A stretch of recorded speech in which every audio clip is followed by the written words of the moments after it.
Thank you for joining me. This is episode number 99, The Power in Our Steps. My name is Kathy. I love to challenge and I love to be challenged. Usually the challenges that I connect with are thought related or kind of habit related. But about a month ago, maybe 3 weeks ago, John and I were challenged physically. We took a wonderful vacation out west. 11 days. We drove from our home in Iowa all the way to Glacier National Park in Montana and then south to Colorado Springs and then east again, I guess the direction would have been. We had a wonderful trip. But okay, so we had some life lessons, a few life lessons. One of them happened on day 2 of our trip. So on day 1, we left Iowa and we drove west. It takes about 5 hours to get across the state. We did stop in Sac City because we wanted to see the largest popcorn ball.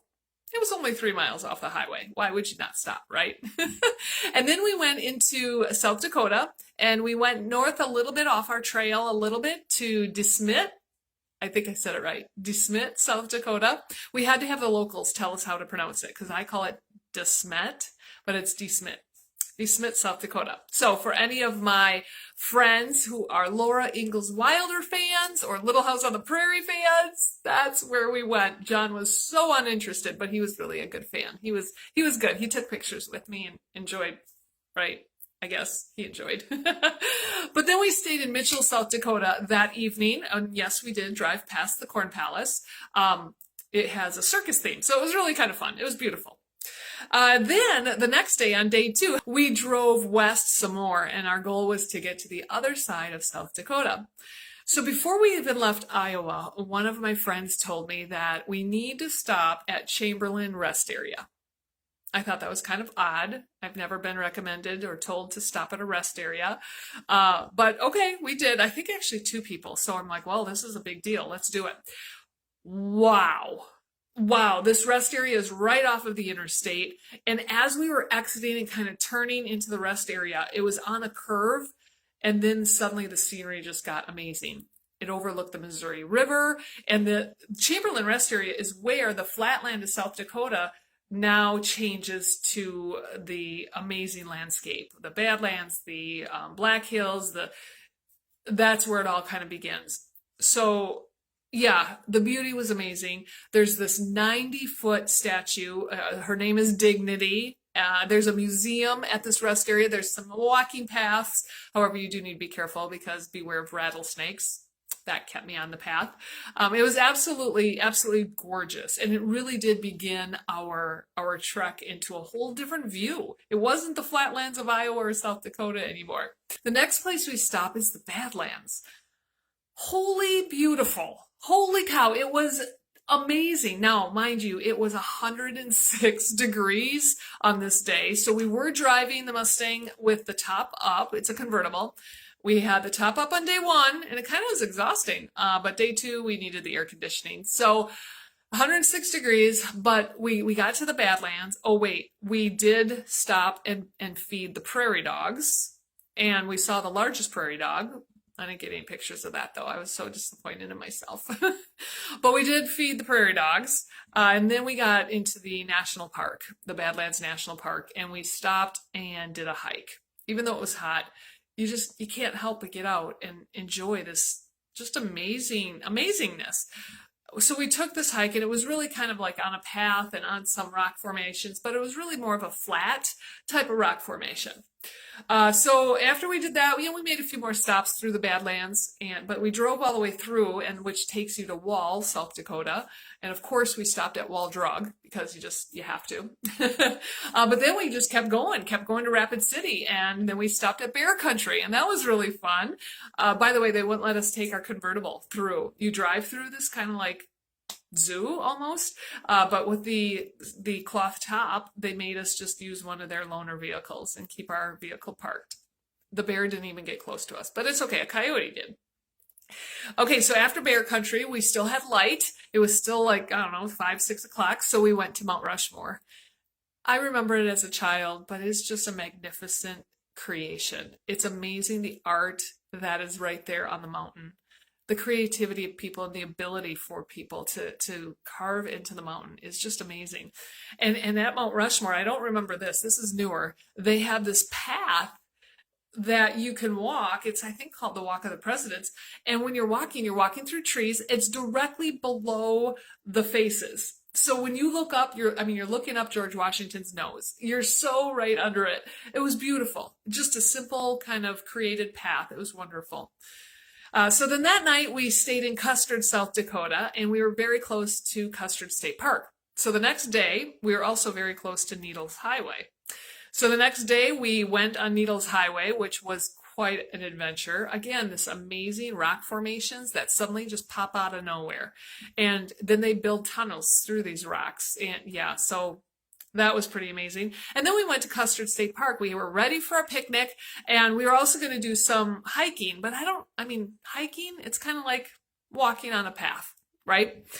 So we had, our shoes on, and we had water, and we had our visor and our backpack. But we're not serious hikers. We're not like serious rock climbers by any means. I had read something that the highest peak east of the Rocky Mountains is right there in South Dakota. So I was looking for it, right? I found it on the map. It's right there in Custer State Park. So we get going on the path. Now, I got to admit, I'm a little nervous with the altitude because I've definitely gotten altitude sickness over the years at different times. So I know I need to drink water. So we're minding that. We're starting on our walk, and it was a dirt path with a little bit of an incline. So it was working us a little bit. And then we get to a fork in the road. And one arrow says to the left is Little Devil's Tower. And then to the right, it really didn't say what it was. Well, I'm not finding the highest peak, but you know what?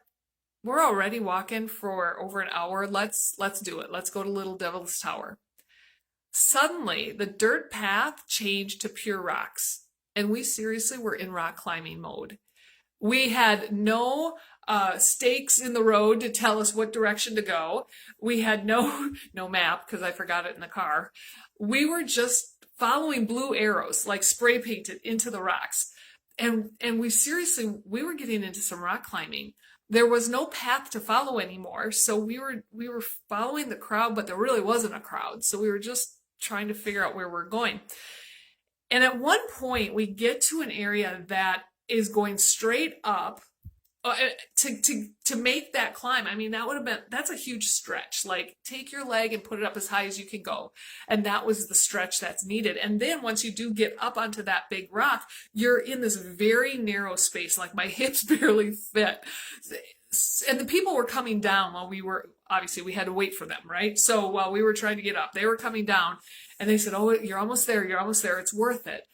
And John and I just looked at each other like, holy cow. We weren't expecting this at all. Plus the elevation, right? I hope we have enough water. It was getting a little windier because we're getting up there. And I even looked at John and I said, we don't have to go all the way to the top. This is amazing right here. We can call it good and we can head back down because we still had an hour and a half trek back down. Nope, we're not stopping. Let's figure this out. So we made this extreme climb, and at that one particular moment, John went first, and he even turned around to give me a hand. And it was too awkward. I needed to get my own bearings, my own grip, right? I needed to be very intentional where I was putting my feet, where I was grabbing my hands. So I dismissed. I said, no, thank you. Let me just go. Let me figure this out. So I stretched my legs, I put my legs into position, and I grabbed. There's not like big rocks to grab. You're just putting your hands, literally rock climbing, you're putting your hands in the right place. So I was very intentional, and I did it. It was a breeze. It was no big deal. And then we get walking more, and there's more rocks to climb, and finally we get to the very top. Well, it wasn't the tallest, highest peak east of the Rocky Mountains. It was only 6,983 feet above sea level. John climbed to the highest point he could climb. He had his little elevation meter, and he was even raising his hand real high. He couldn't get it up to 7,000 feet, but we were close. And it was a little chilly up there, and it was very, very windy.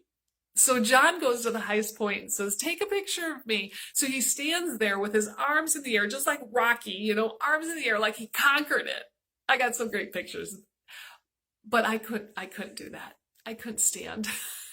I have a picture of me sitting with my arms in the air because the wind was pretty intense. And yeah, you know what? I made it up there, but standing was a whole nother feat. On the way back down, I thought on the way down would be actually harder because these inclines were so intense. It wasn't as bad. It was easy. It was harder finding our way because the blue arrows were created on the way up. So on the way down, we didn't quite see them all. But on the way down wasn't all that bad, and it did go faster, right? Because we're going downhill. But on the whole trek, I kept thinking about a speaker that I heard years ago. Her name is Alison Levine, and she's a mountain climber, and she's climbed Mount Everest. And during her presentation, she was sharing about the challenges on a mountain. Now, granted, we were about 10,000 feet. No, we were more than 10,000 feet lower than she was. So we didn't have all the oxygen challenges and truly the cold air and even more wind than what we faced. And there was a time where she was being challenged and almost threatened that she wasn't going to reach the summit. She was, and she made a trip that she couldn't get all the way to the top because of weather. So the second trip was kind of the same thing, and they were borderline. They were seeing the storms coming in. They were borderline, but all she kept saying is, you know what? She bundled up and she just kept focusing on one more step, her next step. She wasn't looking at the summit. She wasn't looking at what's in front of her. She was just looking at the one step in front of her, not the huge goal. So while we were climbing, I was saying that, John's seen the video of Allison as well, but I was commenting on it, just one more step, just one step. Intentionally place your feet one more place, one more step. We did see some people who did fall a little bit, nothing major, but enough to have a big scrape down their leg. So, you have to be intentional with your next step. The power of our next step. When we create goals, we create goals. It's like the summit, right? We're going for the top. We're going for the gold. But it's not easy to get there. And there's times when I don't reach my summit, or I kind of change and detour a little bit. I want you to just, remember the story and think about this in the next adventure that you're taking. It might be at your desk in front of your computer. It might not be a physical climb that you're doing, but it's no different. It's the same level of challenge that we have. So whatever your goal is, whatever you're currently working on, or whatever you have in your bucket list to be working on, I challenge you not to look at the ultimate result. Today, focus on your next step. There's a lot of power in your next step. Be intentional on what your next step is going to be. That step is going to take you to the summit.